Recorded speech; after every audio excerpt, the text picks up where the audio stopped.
this is an iHeart podcast. Guaranteed human. The springtime thaw is finally here. Flowers are blooming. Days are longer. We're saying yes to more plans and finally getting outside, running, walking, just moving again. It's the perfect time to upgrade your everyday go-tos with Bombas. Take Bombas sport socks. They're super comfortable and designed with sport-specific tech for running, cycling, yoga, hiking, you name it. I use them to run in, and I can tell you they work beautifully. So head over to bombas.com and use code SYSK for 20% off your first purchase. That's BOMBAS.com, code SYSK at checkout. With no fees or minimums on checking accounts, it's no wonder that Capital One Bank Guy is so passionate about banking with Capital One. If he were here, he wouldn't just tell you about no fees or minimums. He'd also tell you about how Capital One cafes are open 7 days a week to assist with your banking needs. Yep, even on weekends. It's pretty much all he talks about, in a good way. What's in your wallet? Terms apply. See CapitalOne.com/bankguy. Capital One N.A., member FDIC. Welcome to Stuff You Should Know from HowStuffWorks.com.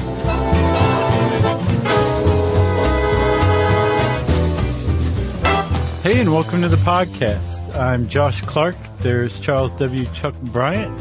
And this is Stuff You Should Know. There's Jerry, too, by the way. Hi, Jerry. Who's ready for January? Me. Yeah. 2015. You ready for a new year? I'm ready for this year to be done. Yeah. I think it's been kind of a cool year. No, it's been fun. I'm tired. I feel I'd be much more rested in 2015. It's October, you know. We got a little ways to go. I know, and this is my favorite month, too. It's just kind of a drag. A drag? And I'm so tired. You hippie. You're going to start saying far out next, aren't you? It is far out. So, Chuck. Yes. I'm very curious. Do you have any patents to your name? No, man. I don't have an inventive mind. I don't either. My brother does, and he's had some good ideas that have later been made into inventions. Why didn't he patent them? I don't know, man. Every time I see a new one, I send it to him and say, hey, I remember when you had this idea 12 years ago. Scott. Yeah. What are you doing? I know. Well, he's got a bunch of pinball tables, so he's doing all right. Yeah. He doesn't own the patent on them, though. No, but he could. Yeah. You know why? Because it's America. That's right. So it turns out, Chuck, in doing a little bit of research, that there's mention of patents and patent protection in the Constitution. Yeah, dude. Not even the Bill of Rights. Freedom of speech isn't even mentioned in the Constitution. It's in the Bill of Rights. But patent protection is in the Constitution. Article 1, Section 8, Clause 8, which is known as the Intellectual Property Clause.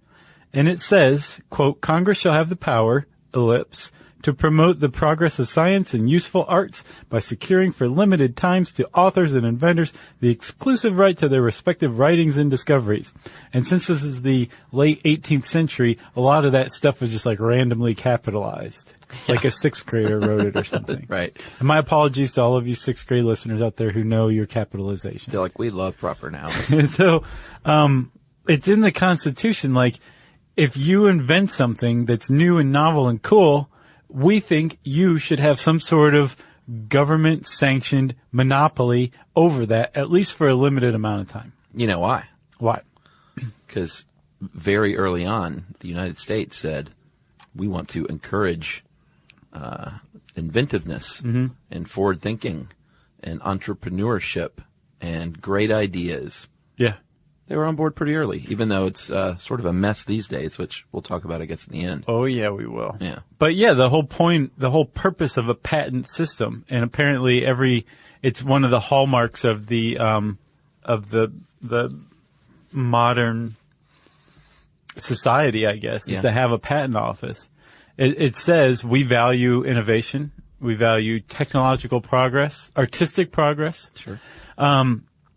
And we're going to show a commitment to that by basically saying you have, again, I guess the best way to put it is a monopoly on your invention for a limited amount of time. And it harkens back, apparently the first patent was issued in 1449 in jolly old England by King Henry VI, who gave it to a guy who didn't even have a last name. Well, yeah, sure. Of Utenam is not a last name. That's where you're from. You know? But that served as It's not a like last I'm name. Josh of Toledo. I'm just saying this medieval. It's not the 16th century. No, it's not. No. So, John of Utenam got a patent from King Henry VI for stained glass manufacturing. Yeah, back then patents in England it was a little bit different. It was more like, hey, we want to protect the crown and our country. And our good friends. And our good friends of the crown. And make sure that if they have an idea that we can go after anyone else in any other country, even if it's something like stained glass that's already clearly being done in places like Italy. Right. It was basically like, you now officially are the only person who can make stained glass. It was a bit of a sham. Yeah, they would give out patents not just on an item or an idea or an invention, but like a whole industry. So like somebody held the patent on the publishing industry for a while, and apparently it got out of hand because it was just royal prerogative left and right. And yeah, it didn't last that long though. By the 1624, they started to pass statutes and laws to try and curb that abuse of power any way they could and make it a little more like the patent system that we know and support today. Yeah, they were like, the crown can't give out patents unless it's for a new invention. Yeah. So yeah, that is very similar to what we have today. So right off the bat, America is like, new country, we're setting up a patent office. And the first person to get a patent in the United States was one Samuel Hopkins. Hopkins is the last name. Not Samuel of Pittsford? No. Samuel Hopkins. Of Pittsford, Vermont, that is. Yeah. He got a patent for an improvement in the making of potash. Is it potash or potash? I don't know. I said it 8 different ways in my head earlier. Mm-hmm. Well, one of those is right. Yes. And so he held the first patent, actually, and the person that reviewed his patent was a man named Thomas Jefferson. Yeah, he was big on innovation, as was Lincoln, and Lincoln is the only president to actually hold a patent. He got a boat stuck one time in a river and said, hey, that'd be neat if we could find a way to not get boats stuck. Right. So he devised a system to unstick boats when they were stuck on a sandbar or if the river was too shallow or something. Yeah, by inflating some buoys. Yeah. That would just basically let you float over. And they were like, President Lincoln, that's a great idea. Here's your patent, sir. Well, he was a congressman at the time, but yeah, he's the only president to hold a patent. And then Jefferson handled the application process for a while before passing it off to, other cabinet members. And then eventually they're like, you know what, this is all out of hand. We need to establish our own patent office. And Right. they did so in 1802. Yeah, I think they grossly underestimated the number of patent applications they were going to receive. People got their invention on. Yeah, the first patent that Samuel Hopkins received, Jefferson examined. He signed it. He gave it to the Secretary of War, who signed it, who then passed it on to the Attorney General, who signed it, and then President George Washington signed it. So that wasn't a sustainable process. No. And then, Chuck, there's like tons of millions of patents. I think like 5.7 million patents. Tons of millions. Yeah. 5.7 is a ton. Yeah, that is. Anyway, there was this notable one that I think is kind of hilarious. Mark Twain, a beloved American humorist. By some, sure. He invented, who doesn't like Mark Twain? Oh, man. There's a lot of Twain haters. Well, he invented the elastic bra strap. Oh, really? Yeah. I wonder why. He invented an improvement in adjustable and detachable straps for garments, which he suggested could be used for pantaloons or vests or other garments. Oh, sure. But basically, if Socks. you look at it, you're like, that's a bra strap. Yeah. I bet the old sock garter benefited from that idea. I would guess so. Huh. And Did that he invent one- other things, I wonder? Yeah, he also held 2 other patents. One for Witty banter? a game. He invented a game to help players remember important historical dates. Okay.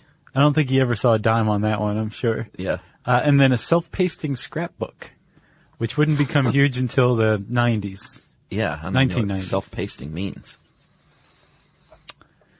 I don't know, it was already sticky. Yeah, like the photo albums. You peel back the plastic and that sheet underneath is sticky. Uses static electricity. No, it's actually sticky too, isn't it? No, I think it's static.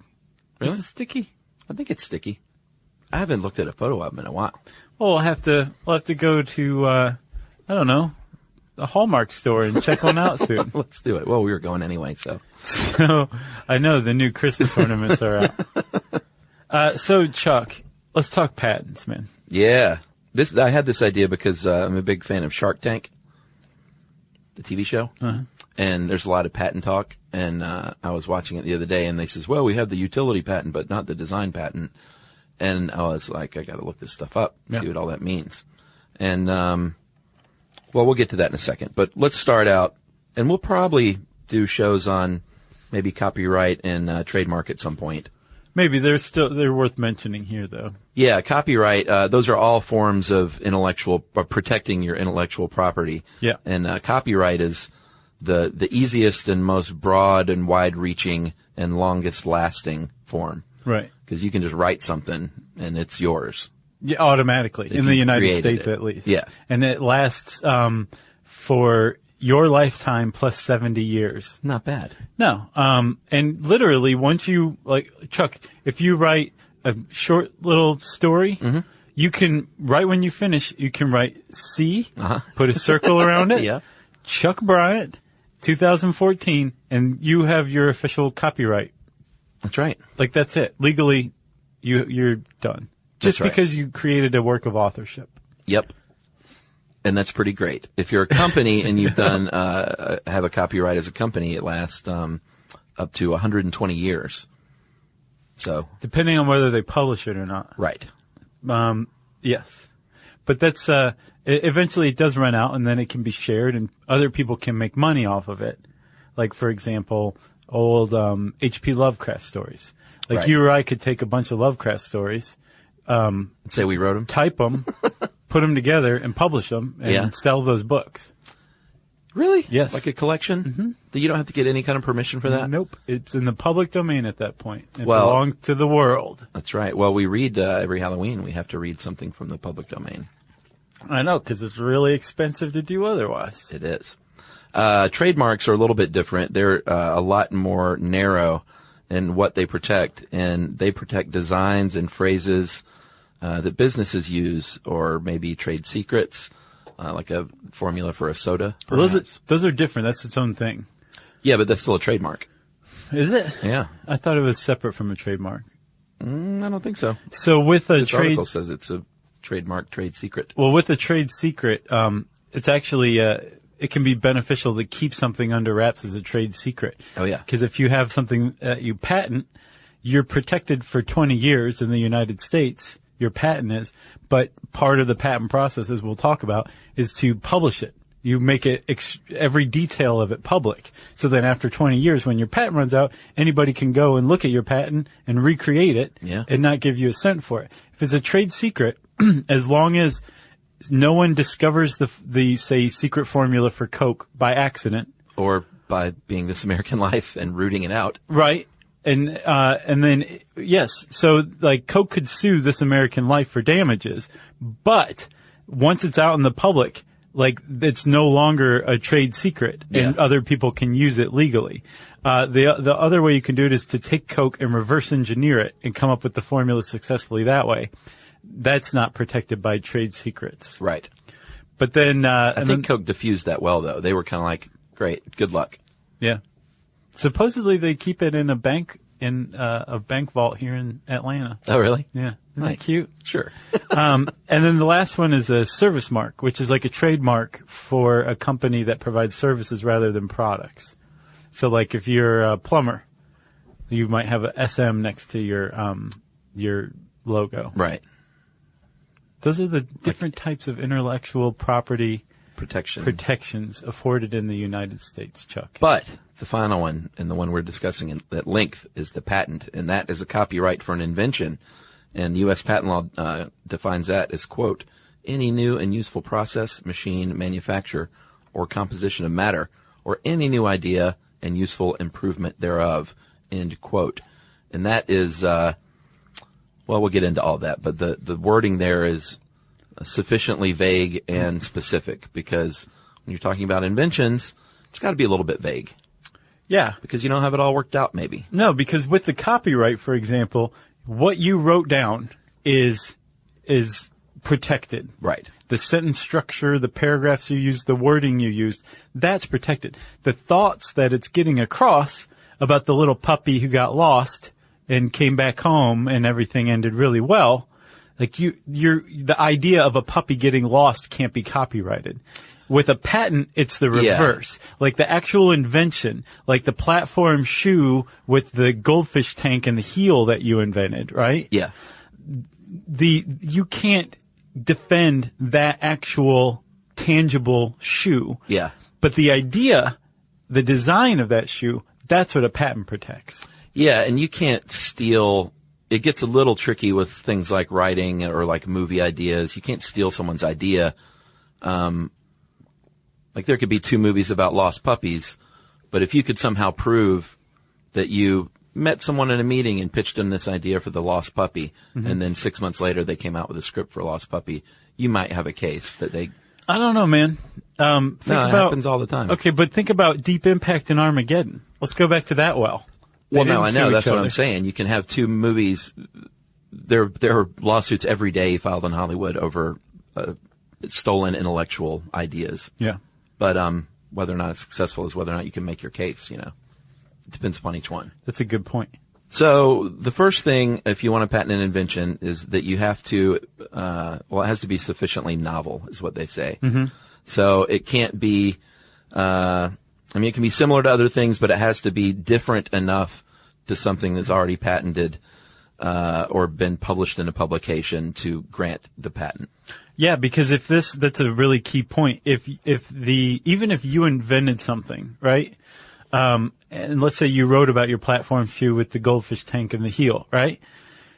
If you wrote about it and don't file a patent application. If it was published. Yes. Yeah. Within a year, you can't file a patent after that. Yeah, that's why the first thing you need to do is file the patent. Right. Like no one invents something and writes all about it in the Washington Post for a year and then says, maybe I should patent this. Exactly. So that's your first step. Right. And so that's what makes it novel. It's new. It's a different idea. And like you said, you can be taking different things that already exist, but putting them together in a new way that people hadn't thought of, or that wasn't what's called, obvious. So the invention also has to be non-obvious. Yeah. And that's what most inventions these days are improvements on things that already exist. Right. Like there are new inventions, but a lot of it, like the great example they used in 1977 when Jerome Lemelson invented or got patented the idea of the camcorder. Mm-hmm. It was so absurd at the time. People were like, you can't record video and sound at the same time. Right. That's denied. Yeah. That's just silly.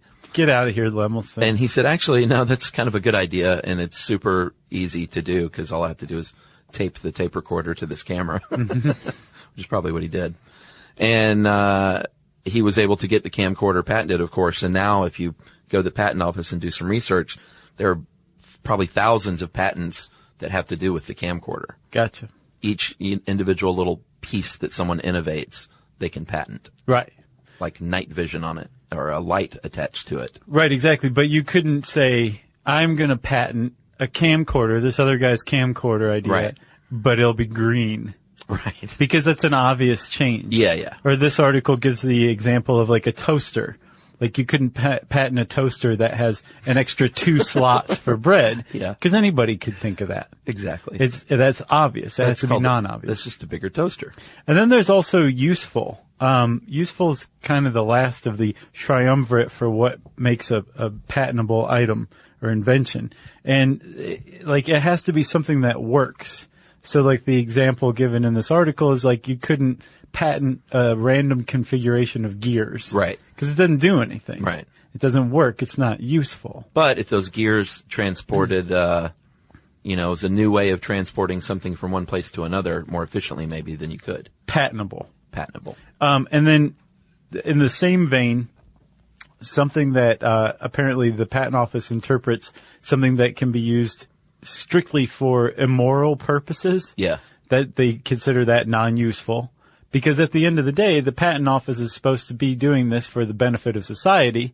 So I guess they feel that they also can morally interpret things as well. Yeah, what is that like? You can't patent like a whiskey still, like in your bedroom? No, I don't know. I wouldn't. I think it'd be more harmful than that. Like maybe a doomsday laser that only works on children who haven't done anything to anybody. Oh, but the doomsday laser for bad kids is great. Yeah. But you see my point. Patentable. That was a great example, if you ask me. And then, similarly, your device has to be able to not just work. Like, yes, you could say, well, this random configuration of gears will work. Why can't I patent it? Yeah. It's because it's not useful. In the same vein, you can't patent, like a time machine is right. Again, the example they give. This article is lousy with great examples. Yeah, like, we tried actually to get our Wayback Machine patented. Yeah, and they said, guys, that's real cute. They're like, this is basically just sound design. Yeah, thanks for wasting your time. We could probably trademark it though. Although I'm sure the good people who, made Rocky and Bullwinkle would sue sue us. Yeah. Sue ourselves. Yeah. The patent in the United States, and I apologize that this is not patents all around the world, but we don't have like 80 hours to research each country. Again, any modern developed country typically has a patent system. Yeah, and good advice, if you have something that you think could be used internationally, you need to get patents in all the countries you fear might rip it off. Right, because your patent that you've received in the United States protects you in the United States. That's it. Not Canada, not Japan, not Mexico, not China, not anywhere. For 20 years. Right. These days. That's how long your patent will last. That's right, Chuck. It used to be 17. And I can't remember when they changed it, but it wasn't too terribly long ago, within the last couple decades, I think. Yeah, and actually, we'll go over the types of the patent real quick too, because, one of those, the design patent, is only for 14 years, unless that's changed. Okay. Design patent, you'll hear that on Shark Tank all the time. That is something like if you designed a new chair, like an IKEA chair, it would be design patented. You can't go and rip off that chair. Oh, but the idea of a chair itself isn't patentable. It's just this configuration Right. of the chair concept. Right, or Steve Madden will design a shoe. I gotcha. And Steve Madden can put a design patent on that shoe, even though it's a shoe. You can even patent the sole of a shoe if it's some innovative new tread. Or for like a tire that channels water away Yeah. or something like that. Exactly. Yeah. I don't think those are design patents, though. I think that would be a utility patent. But design patents are enforced for 14 years. Utility patent, that is, there are 5 categories there. It can be a process, a machine, a manufacture, a composition of matter, or an improvement on an existing idea. And it might fall into a certain category, like more than one, but it'll only be patented for one of those categories. But it's covered. Okay. And that lasts for 20 years. So basically you're like the coffee maker that also makes an egg and toast at the same time. That would have gotten a utility patent, right? Yeah. Does that exist? Yeah. Nice. Emily said the best egg she ever had was at a cafe in Utah, where they cooked them using a like what you use to heat the milk, like that sprays out the steam. They were steam cooked. Weird. Yeah, like to make an espresso. They would put the raw egg like as if you would make an espresso and cook the eggs with that steam. I've never heard of that. I never heard that either. And then there's the super weird plant patent.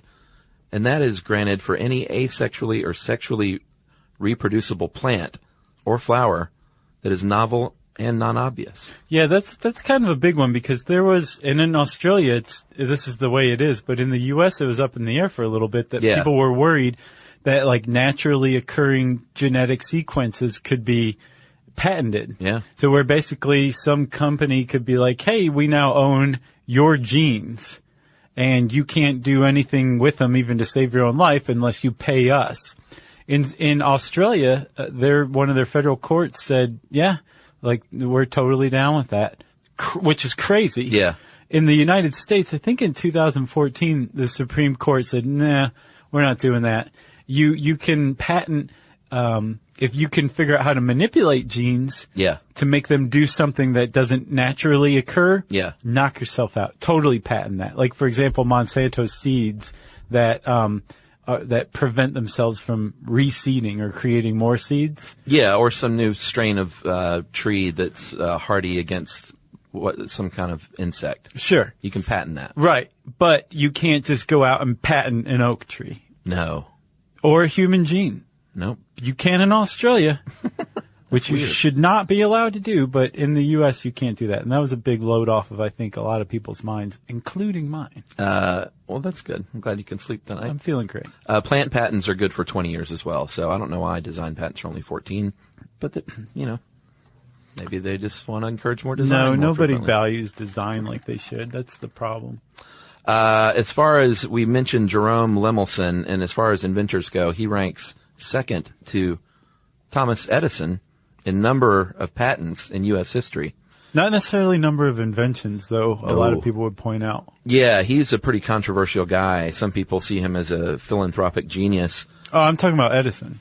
Oh, no, I was talking about Lemelson. Yeah, he is. He's controversial himself, too. Yeah, because he has accused a lot of people of creating what's called submarine patents, which are, it's basically a patent that you sit on knowing that there's something just like that being developed. Yeah. And you don't let anyone know, and you just hope it doesn't get their attention. And then later on, when it's huge, you come out and say, hey, you owe me a ton of money because I have this 17-year-old patent. Yeah, now this Lemelson is basically what you're talking about is a form of patent trolling. That's right. And that's he does definitely stand accused of that, or we should say his foundation stands accused of that.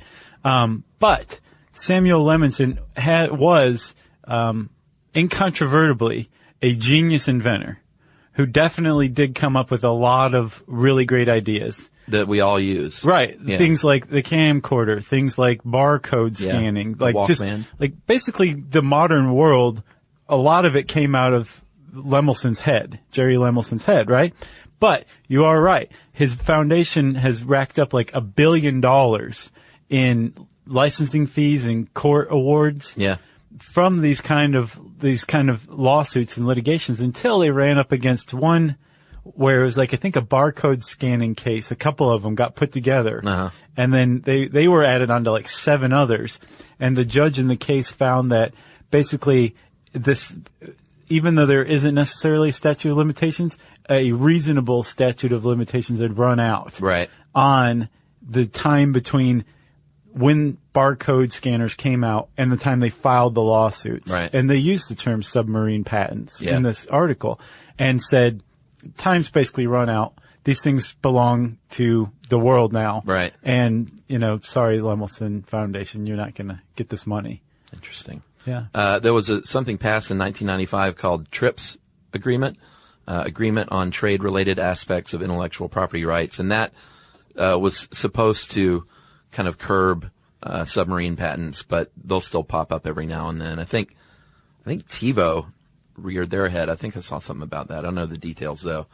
With the submarine patent saying, "Hey, everyone with a Comcast DVR, we actually invented that whole technology." Oh yeah. Yeah, I'm not sure how that all panned out though. I didn't get to look into it any further. But it's interesting. Well, let's keep at it, but we'll start again right after these messages.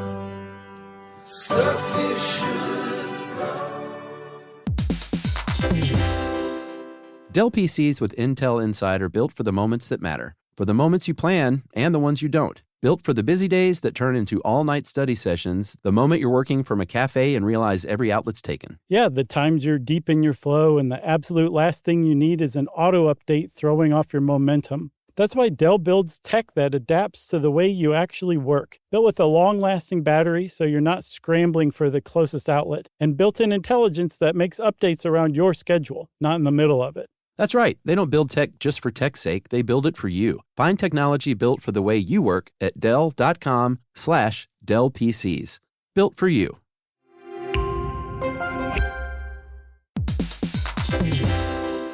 So you're considering getting a home security system, but you want something that fits your space. Well, With ADT Blue, it's easy to customize a system that's right for you and set it up yourself. Just pick the kit and monitoring system that makes sense for your home. Yeah, well, let's say you're worried about package theft right off your front porch. The ADT Plus app can walk you through setting up a new doorbell camera kit. Once it's installed, ADT Pros can help you keep tabs on it 24/7, or you can manage it yourself from the ADT Plus app. That's right. There are no long-term contracts, so you can change your monitoring plan whenever you want. The flexibility doesn't end there either. You can add to your system as you need with things like extra cameras or motion sensors. Some life decisions are hard, but thanks to ADT Blue, you can get DIY trusted ADT home security in a snap. Head to ADT.com/BLU to build your system today. And to find out more about home protection, check out a new episode of Grown Up Stuff with security expert Joe Mazza out on June 9th.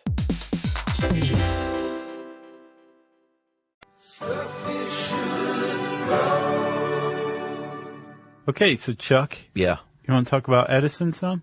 Yeah, I said Jerome Lemelson was number 2 with 557 patents held in the U.S., but Edison eclipses that with 1,093 patents. And he had a setup in Menlo Park, New Jersey that was just like the idea factory, basically. Which ironically is unrelated to the Menlo Park U.S. Patent and Trade Office out in California. Oh, really? Yeah. It was just coincidentally named from what I understand. Interesting. I never drew that connection. When he set up the Menlo Park, he hired a bunch of like really bright people and said, let's come up with one small invention every 10 days, one major invention every 6 months, and I'll put my name on all of them. Exactly. And if your hackles are raised right now, go back and listen to our Nikola Tesla episode, which is a good one. Edison was a smart guy in many ways. He was quite a good promoter. Sure. Like the light bulb. He's frequently credited with inventing the light bulb.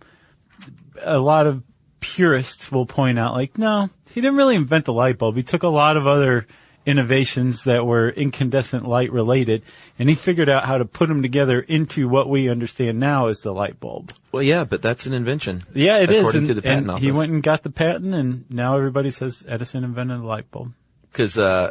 And I like that too, because, that's the kind of the whole point of patents is this stuff is available to the public to look up. And that was one of the original reasons they made it public, is so people could look up other people's ideas and build upon that. Right. That's one mark in favor of patent offices and the patent system in general, is that it's a way to disseminate scientific information. Yeah. And encourage growth and, inventiveness. Right. And the way it does that is by offering an incentive for inventors to invent, because that can be a very long, arduous, heartbreaking experience inventing. And if you're going to do that and go to all the work of research and development, and then right when you come up with it, somebody can just come along and mass produce it. Yeah. Then you're not going to have any incentive to invent anything. You're just going to go off and work on a road crew or something instead, because it's probably a lot more satisfying at the end of the day. Yeah. And you can't just go to the government and say, hey, you need to look into this guy. They stole my idea that I have patented. The government will be like, I don't care. Well, they may care. That's a little callous. But they say, that's not our job. You can go and take someone to court if you want to challenge this. But there's no government agency that patrols the patents infringements. No, it's up to the patent holder to monitor and police their own patents. Which they are big on. So let's talk about the courts a little bit. 20 years ago, if you held a patent and you took someone to court for infringement, the courts typically sided with the infringer. There was either a thought that you are stifling innovation if you're just kind of suing people over patent infringement, you know? Or else they just didn't view patents like they do today. Nowadays, it's gone to the other extreme, where the courts rule in favor of the patent holder so frequently that a cottage industry of what are known as patent trolls sprang up. Right. Where you have groups of people or companies or individuals who just go around either applying for patents that are really abstract and really shouldn't have been approved. Yeah, very vaguely written. Right. And they're typically software related too, because I think there's a sentiment that the U.S. Patent Office it doesn't fully grasp software and the internet and IT and that kind of stuff. Yeah. So you either go and file for and get a patent on something really overly broad and vague. Yeah. Or you buy a bunch of other people's patents and you just start for the whole purpose of going to people and saying, you're infringing on these patents that I now own. Yeah. Give me some money or I'm going to take you to court. It's a business unto itself. It is. The problem is because the courts moved so far in favor of patent holders that people would settle out of court to avoid litigation. And so as a result, this whole cottage industry came up. And then recently there's been some steps taken to kind of reform that a little bit. There was something called the Innovation Act. Oh, yeah? The Innovation Act passed the House, was sent to the Senate. It was in the Senate Judiciary Committee. And then Senator Patrick Leahy killed it. Mm-hmm. And the tech community, who's really big into patent reform, Sure.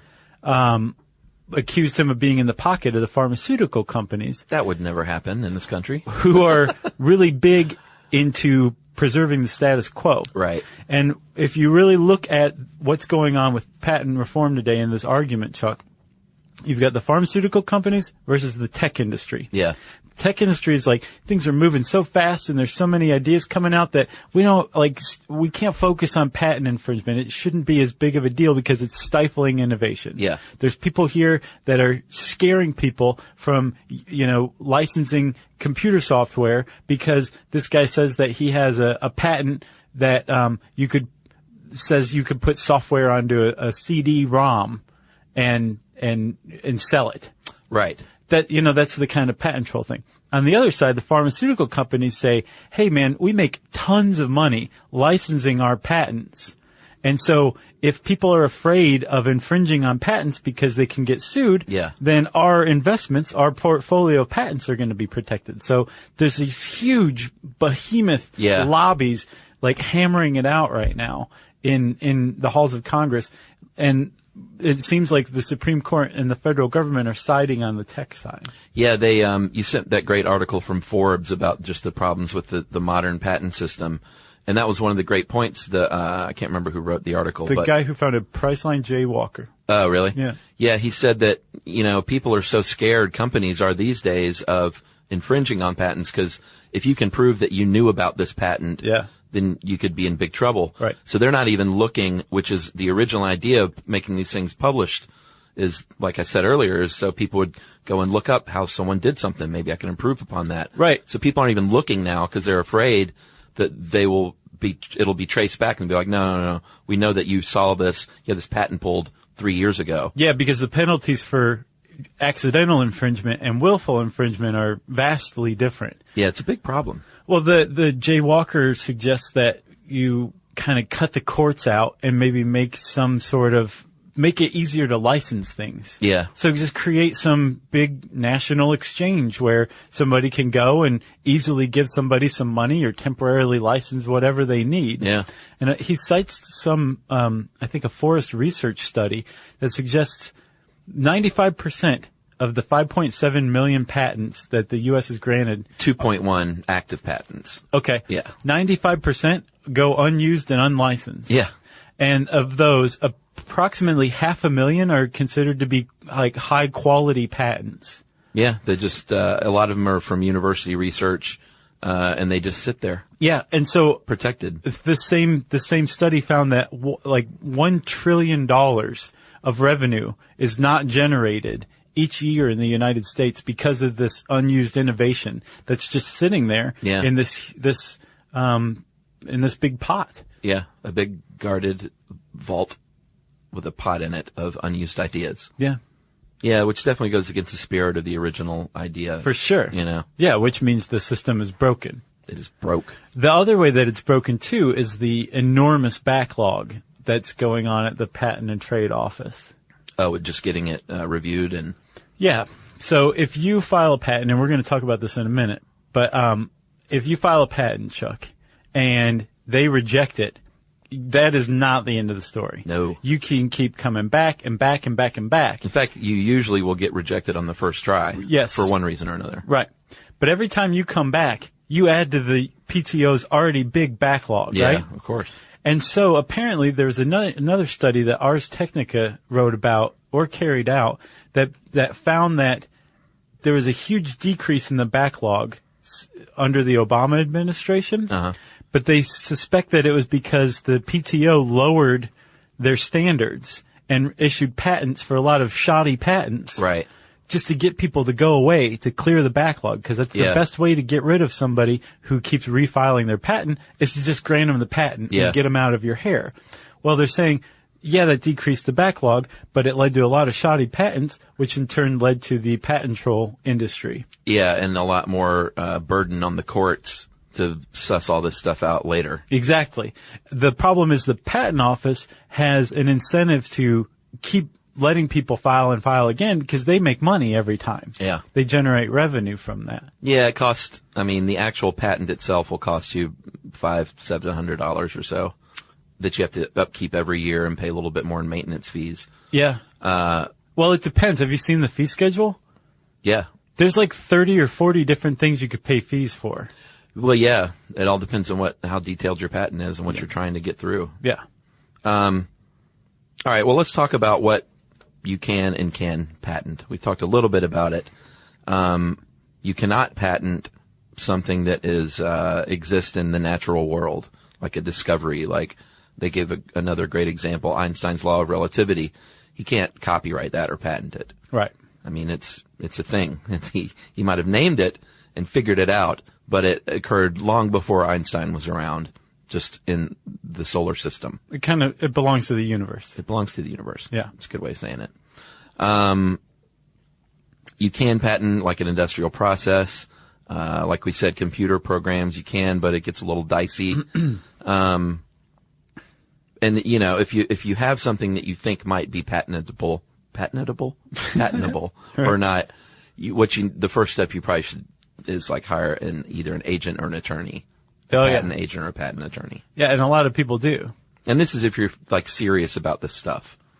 Like you really think you're onto something. This is something you do, not just, hey, you got this idea for a thing. You're not going to want to spend thousands and thousands of dollars unless you really think you're onto something. Right. So the first step, you want to talk about the steps of patenting something? Yeah, I guess so. The first step you can do is to do a search yourself. I think Google even has a search function to search patents in the United States. Easily, but if not, you can definitely go to the U.S. Patent Office site and search you some keywords to kind of generally describe what your invention is, to just see off the bat if there's already something out there that's patented. And there probably is. Yes. It's very rare to have a truly, truly unique idea these days. But if you have something and you're like the guy who made the thermonuclear fusion reactor in his garage, the 16-year-old. Right. If he wanted to patent that, there's probably a pretty good likelihood that he could get that patent and that it's going to be worth a ton of money. So we're going to take that kid and run him through the patent process because it's going to pay off for him in the end, despite the enormous amount of money that he's going to have to spend up front just to get the patent protection in the United States. Right. So he searched the database. Let's say he went to the office in person because that's what kind of kid he is. And he looked through the files and he found, you know what? I think I'm onto something. I don't see anything else in here that's super like it. I feel like it's novel and it's innovative and it's non-obvious. And so, but there's a lot of money on the line here. So I'm going to hire, a patent lawyer who, patent agents aren't attorneys. They function similarly, but an attorney obviously has a little more power under their belts.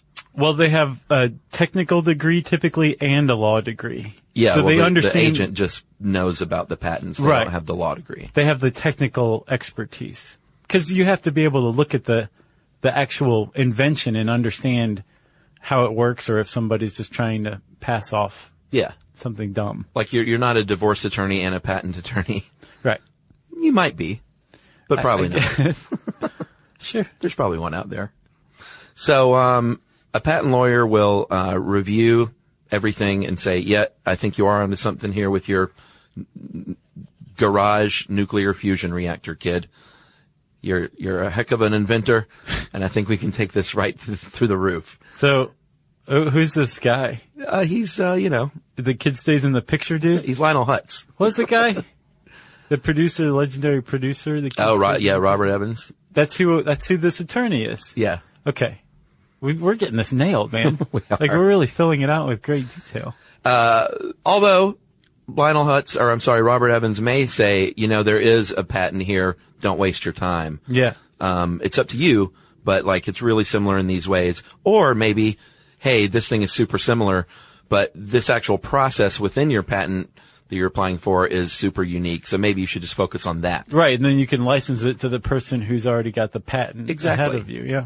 And then that's the point where the kid says, all right, I want to move forward on this smaller part or the original patent, and I want to fill out my application like anything else. That's the first step, is you have to fill out that application and send it in. Yes. With some money. Depending on who you probably have to pay that up front, right? It's for the application fee. Yeah. Yeah. Yeah. And then at that moment, once you file your application fee, your patent starts. So that 20-year protection, that doesn't kick in when your patent is granted. Like, it kicks in from the date you filed your application. So you can go out and put patent pending on your thermonuclear fusion reactor and start selling it to people. That's right. In your application, you kind of have to spell it all out for them. You can't just throw your idea in there and say, you guys do the research and see if there's anything else out there. Right. You have to list any kind of potential roadblocks and prior art that may be similar for them to review. Yep. You have to briefly summarize your invention. You have to give a description of what they call the preferred embodiment, which means how are you going to use this thing, basically? Yeah, or like what shape is it supposed to take? How do the components fit in together? Right. And then your claims, which this is the most important part, and this is what you're actually going to be arguing about in court, if you have to go that route, is your claim, and that is the actual legal description of your invention. Right. And if your claim is very well written, if you spring for a great lawyer, Robert Evans, this claim is going to be very well written, very concise, very descriptive. And so, but also sufficiently vague. Sure.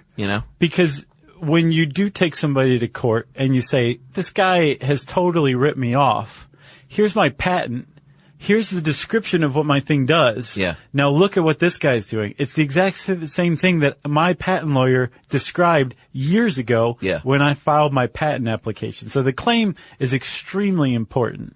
I mean, like it's basically, it's as important as getting the patent itself. Yeah, totally.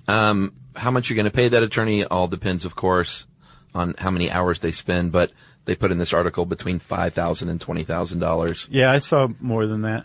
I'm sure it can get up to as much as, I'm sure corporations pay these people a lot of money. Yeah, well, the patent office actually has a sliding scale of fee schedules. So, like, if you are a micro entity, I think, which is like just probably one guy, you're an inventor, you're going to pay the least. If you're a corporation, you're going to pay the most. And that's for the patent fees, not the attorney's fees. Right. They don't care about those. No, but if you're a corporation and you have a large patent portfolio and you have an R&D company, you have a patent attorney, a stable of patent attorneys who are working on that anyway. Yeah, they have their own office in your building. But I saw in a 2005 article, I saw a study had found that for a small size business, so probably the middle slot of the schedule fee, it would cost about $310,000 to get and maintain patents in 10 industrialized countries. Wow. So, I mean, like if you've got a thermonuclear fusion reactor and it works, it's going to totally be worth that. Sure. You want to patent it everywhere you can possibly do that. Yeah. Because you're going to make you're going to change the world with it. Yeah, and probably as many sub-patents as you can create as well, If you are kind of shaky on your idea or you don't think it's going to end up paying off that much, right, then who knows, maybe a highfalutin patent attorney isn't the way to go, but maybe you go the route of like a inventors help group. Right. Like there's actually one called Invent Help. And some of those things are scams. I looked up Invent Help. It appears to be totally legitimate. It's got an A- rating on the Better Business Bureau. What do they do? Have you ever watched like daytime television? They're like, inventors, do you want to help get your invention to market? Yeah, sure. They do every step of the way. Like you submit your invention. Yeah. I think they help you get it patented. Gotcha. They help you market it. They may set up a website to sell it. What, do they take a piece of it or something? On TV. Yes, they get a Okay. piece of the revenue down the line. Yeah. Or they may also require fees along the way. Right. But some of them are kind of scammy. Apparently Invent Help is not. And then another good resource for you if you are an inventor of limited means would probably be to go to the Lemelson Foundation. That was established by that inventor, Jerome Lemelson, who spent most of his career suing companies Right. that were using his patented stuff. I think it's called lemelsonfoundation.org. They have a bunch of programs to help inventors, especially young inventors. It's a good place to start, I would think. Mm-hmm. All right, we're going to finish up on how to finish up the patent process and a few more critiques right after this. Dell PCs with Intel Inside are built for the moments that matter, for the moments you plan and the ones you don't. Built for the busy days that turn into all-night study sessions, the moment you're working from a cafe and realize every outlet's taken. Yeah, the times you're deep in your flow and the absolute last thing you need is an auto update throwing off your momentum. That's why Dell builds tech that adapts to the way you actually work. Built with a long-lasting battery so you're not scrambling for the closest outlet, and built-in intelligence that makes updates around your schedule, not in the middle of it. That's right. They don't build tech just for tech's sake. They build it for you. Find technology built for the way you work at Dell.com/Dell PCs. Built for you.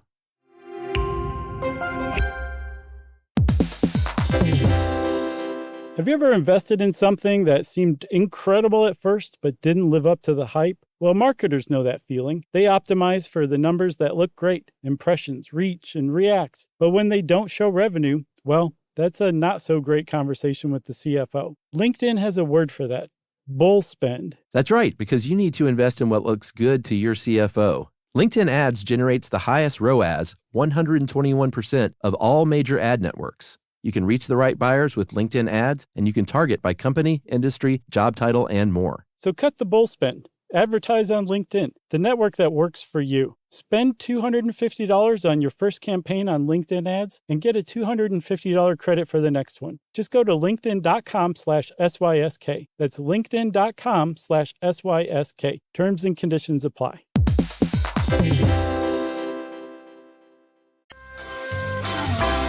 All right, so this kid has turned his idea into the patent office. Mm-hmm. Like we said earlier, it has a pretty good chance of getting rejected on the first pass. Yeah. And they will tell you exactly why, and then it's up to you whether or not you want to redo it or just bail on it altogether, or like I said, redo it and resubmit it and see how your luck runs. Right. And the reasons for rejection can be myriad, Sure. literally 30,000 different reasons. Yeah. So, it can be something from the patent office saying like, we think that this is way too close to another already patented invention. Yeah. We don't think it's necessarily an improvement. It's not useful. Yeah. These are the very high level reasons they can be rejected. If that happens, then you might want to go back to the drawing board. Right. More frequently, I think it's like, we think the wording in your claim is a little too vague. Yeah. We don't quite understand the description. Can you make these changes to this paragraph? Your drawing is missing a label. Like the patent is supposed to be flawless. Yeah. Well written. If you hire a patent attorney, they're going to hire an artist to do the drawing that's submitted to the patent office. Yeah. So it's like really supposed to be professional and well done. And so like for any minute technical detail, they can reject it, but then they'll also explain why, and then you can just make the change and refile. Right. If it's something that's just kind of open to interpretation, if you have a patent attorney, your patent attorney can be like, let's negotiate this point. Right. And hopefully get the whole thing passed through eventually. I wonder if you have to go back to the back of the line, or if you have a new phone number you can call I don't know. for Man, that's the key, isn't it? You get that secret phone number to the person who actually picks up the first time, and you can be like, please help me. Yeah. Yeah. I think one thing we did mention, if you, it gets really dicey if you work for a company and you have an invention, as an employee of that company.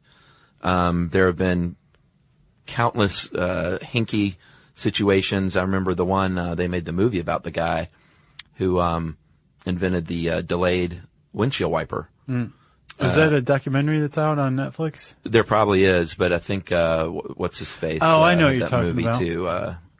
The guy from As Good as It Gets. Greg Kinnear. Greg Kinnear. Yeah.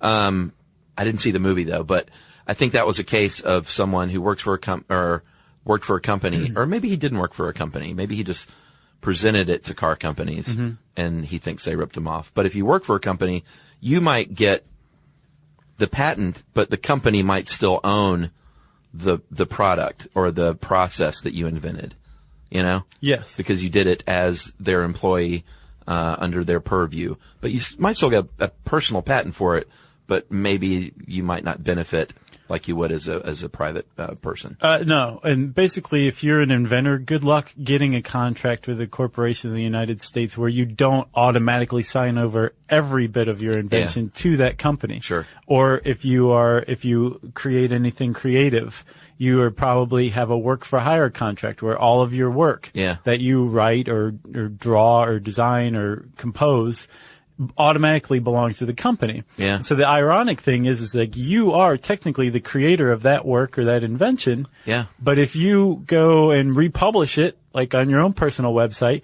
you're infringing on this Your own copyright, invention. right? That your company owns, and your company can sue you to get you to stop or to do whatever. Yeah. And that's a big critique of the patent system too, is that there's not a lot that the Patent and Trade Office can do about it, but just the way the system works right now, corporations have all of the power as far as patents go. Yeah, it's such a tough thing. I mean, you hear there are just countless stories from history of so and so invented this thing that we all use, but they never made a penny off of it because they did it for IBM. Or like the guys who invented Superman. They were paid like $150 or $300 by DC, and basically told thanks a lot. Yeah. And over the years, as DC made tens and tens and hundreds of millions of dollars off of Superman, these guys were like, this isn't right. Yeah. And finally, after there was enough outcry, they were granted like some back revenue. They got a cape. Do you remember our Christmas extravaganza from last year? Uh-huh. The guy who composed Rudolph the Red-Nosed Reindeer. Oh, yeah, that's worked right. for Montgomery Ward That's and right. hit on hard times. Uh-huh. And the president of Montgomery Ward granted him the copyright to Rudolph the Red-Nosed Reindeer. That doesn't happen. Yeah, and that's a copyright, not a patent or an invention. I see both sides a little bit, you know. I always think that corporations are the ones taking advantage, but if you work for IBM and they have given you the resources and paid you money to do this, then that's, you know, quit your job and go invent something on your own then. Like, sure. You know? Yeah. So I kind of see both sides. Yeah. But generally, I think corporations probably sticking it to the man. So speaking of corporations sticking it to the man, or humanity in general, is the pharmaceutical industry again. So I said that they're very happy with the status quo, and one of the great criticisms of the patent system now, as it is you can get a patent, you can buy a patent, and just sit on it. Like you can buy a patent, say from a competitor, or from somebody who may be a competitor down the road. Right. And prevent them from making it. Even if this thing benefits humanity, even if it literally saves people's lives, you can sit on a patent. And apparently drug companies have been known to do that. There was one famous case with a company called Amgen, and they developed an anemia drug that treated anemia and iron deficiency. Yeah. And it worked really well. The problem is like the body absorbed it really quick.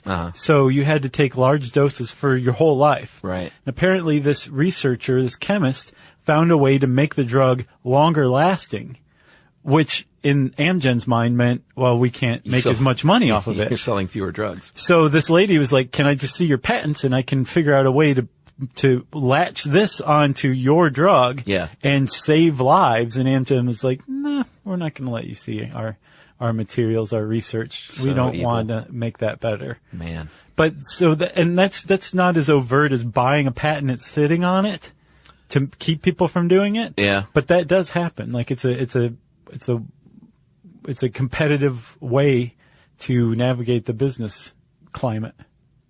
Well put, Josh. Yeah. You've worked your way around that one very nicely. Oh, I got something here.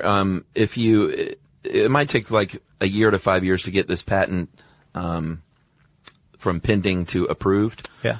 And let's say you put in an idea very similar to someone else around the same time. Mm-hmm. That happens all the time. If that happens, they declare what they call an interference. A dance-off. A dance-off, exactly. And they have to actually have a little trial. Like they serve tea and everything's in miniature. Everything's small. They have a trial where they basically figure out who got there first. Yeah, there's a very famous case of Alexander Graham Bell and Elijah Gray. Basically putting in a patent for the telephone at the same time. Yeah. And I guess for a long time it was whoever could prove they invented it first in the United States was the one who got the patent. Right. And then just to simplify things, in March of 2013, the U.S. changed its patent law. So now the first inventor to file is the one who receives the patent. Right. So even if it's by a minute, yeah, whoever got it there first is the one who gets the patent. That's why filing that patent right away is your best defense, I guess. Like go now. Stop, press pause, and go do it right now. Seriously, if you have an invention. I just got one more thing on the infamous poor man's patent or poor man's copyright. I'm sure everyone's heard, like, all you got to do is write it out and mail it to yourself. I think I've suggested that on this show before. Didn't you remember? I don't remember that, but that is just an old wives' tale. That's not going to hold up in court. It's basically worthless. But I don't understand why. If right when you create the work, it automatically is copyrighted, why would that, dating it, not just substantiate it even more? Well, I'm not talking about writing a book. I'm talking about, hey, I did this invention and here's a schematic and I'm going to mail it to myself. Okay. Yeah. So it could work for something copyrighted, but not a patent. Well, no, I mean, if it's just a original work of art that you've created, like a book, then, like I said, it's already copyrighted. Okay. So that doesn't even apply. Okay. But if you invented something and designed it and just mailed it to yourself, it's worthless. Right. I gotcha. Basically, you can't prove, envelopes can be steamed open and manipulated. That's not going to hold up in court. You can do it if you want. Sure, if you want. Take it to court and show them. I have an extra stamp that I don't know what to do with. That's right. Let's see. You got anything else? I got nothing else. If you want to learn more about patents, it's actually surprisingly interesting stuff. Agreed. You can type that word in the search bar at howstuffworks.com. And since I said that, it's time for listener mail. I'm going to call this Thanks for the Panic Attack episode. Oh, I'm glad they said episode. We got a lot of great feedback. I think this touched a lot of people because they're way more common than you think. Hey guys, love the episode on panic attacks. I had them in college, brought on by normal college stress, plus the loss of a beloved uncle. I would often wake up in the night, standing in the hall of my dorm, feeling like I could not breathe. Sometimes I would be awake enough to think I'm dying. Just need to get to the hallway so someone will find me or my body. Sometimes I would just wake up screaming. What helped, and the reason I'm writing, was some wonderful therapy offered through my university's health services, along with some antidepressants and the support of my family and friends. I learned coping mechanisms to get me through my anxiety, how to express my stress, so I wasn't bottling it all up inside, and the importance of taking time to rest my mind and body. With all the help, I was able to leave therapy after a few semesters. I was able to recognize that I needed it again later in graduate school after the birth in my second year of my much-loved but very unplanned child. I urge all college students, graduate and undergrad, to really take advantage of their mental health services that are offered to them. For me as a student at my university, each session was only $10. Man, remember that in college? All that stuff was so cheap. Like the doctor, you could go see a shrink for like $5. Mm-hmm. I remember I got acupuncture for like $3 a session. Really? They had that at UGA? No, I did that in LA through a university though. No, my roommate did. There's just some dude. Exactly. He was good with a needle. And it could also be charged to my Bursar account, which I don't even know what that is. Burster? Yeah. I didn't have one of those. I remember that from college, but I don't remember what it was. I think the word looks familiar. Yeah. The health building was on campus, so sessions fit right into my schedule, and I can't stress enough how beneficial it was for me. Without therapy, I would no doubt have not made it through college and graduate school. There's no shame in therapy or medication to help you through tough times. Turns out pretty much everyone goes through it to some extent, and no one is weak for getting help. Admitting you need help is what makes you a stronger person, in my opinion. Nice. And Rosalie Maltby, researcher at University of Oklahoma Department of Biology. I couldn't agree more.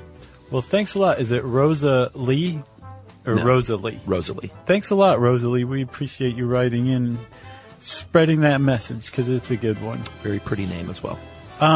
If you have a patent, we want to hear from you. Tell us what your patent is. So we'll steal it. Oh, no. We can't. It's patented, man. How about if you've got a great idea that you haven't yet patented, send that to us. Whatever you want to do. You can tweet to us at SYSK Podcast.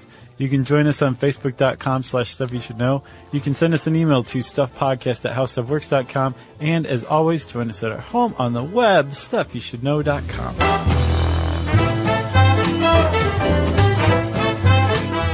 For more on this and thousands of other topics, visit HowStuffWorks.com.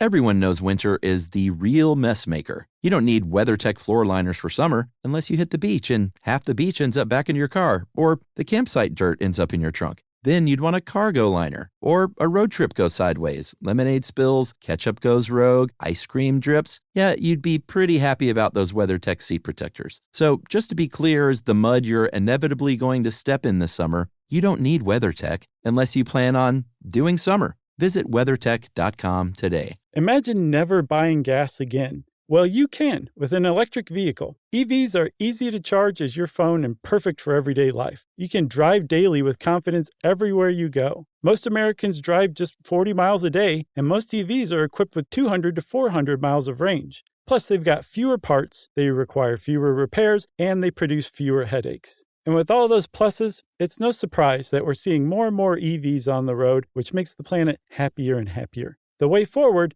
is electric. You can learn more about EVs at electricforall.org. This is an iHeart podcast. Guaranteed human.